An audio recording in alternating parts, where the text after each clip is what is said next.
Hi everyone. तो recently income tax department की तरफ से एक बहुत ही ब्रेकिंग अपडेट है जो कि सामने आई है, जिसमें अब आपके असेसमेंट ईयर 24-25 के लिए बी लेटेड रिटर्न और रिवाइज रिटर्न फाइल करने की जो लास्ट ड्यू डेट थी 31 दिसंबर 2024, उसको यहाँ पे गवर्नमेंट ने इंक्रीज करके 15 जनवरी 2025 कर दी है। अब गवर्नमेंट ने ये जो डेट है वो क्यों एक्सटेंड की है, तो आपको पता होगा कि कुछ टाइम पहले मुंबई हाईकोर्ट में एक PIL है जो कि फाइल की गई थी, और ये जो PIL फाइल की गई थी ये 2 पॉइंट को लेके की गई थी। एक तो आपके ITR की जो ड्यू डेट है उसको एक्सटेंशन कराने के लिए, और दूसरा आपकी 87A की रिबेट का जो बेनिफिट स्पेशल कैटेगरी की इनकम से हटा दिया था उसके संबंध में फाइल की गई थी। तो अब यहाँ पे हुआ क्या कि जिन भी टैक्स पेयर ने अपना जो ITR है वो 5 जुलाई 2024 के बाद फाइल किया था, और अगर उनकी कोई स्पेशल कैटेगरी की इनकम है तो उस स्पेशल कैटेगरी की इनकम पे उनका रिबेट का बेनिफिट डिसअलाउड कर दिया, जिसकी वजह से काफ़ी सारे टैक्स पेयर जो है उनको डिमांड के नोटिस आने लगे, और नोटिस आने के बाद काफ़ी सारे टैक्स पेयर है जिन्होंने इसके संबंध में अपील भी फाइल की।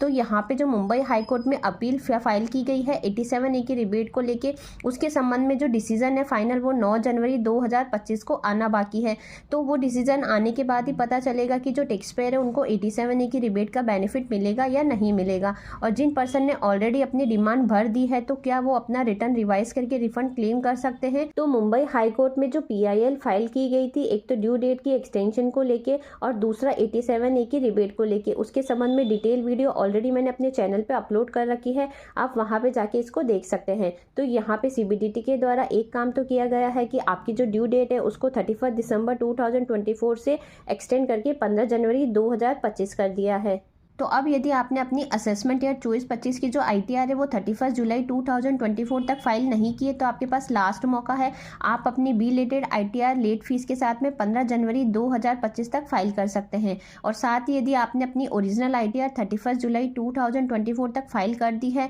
लेकिन यदि आप उसमें किसी भी तरह का कोई भी करेक्शन करना चाहते हैं तो वो भी आप अपनी ITR को रिवाइज कर सकते हैं 15 जनवरी 2025 तक। तो यदि आपने भी अपनी असेसमेंट ईयर 24-25 की ITR नहीं फाइल की है तो आप 15 जनवरी 2025 से पहले फाइल कर सकते हैं। And happy new year to all of you.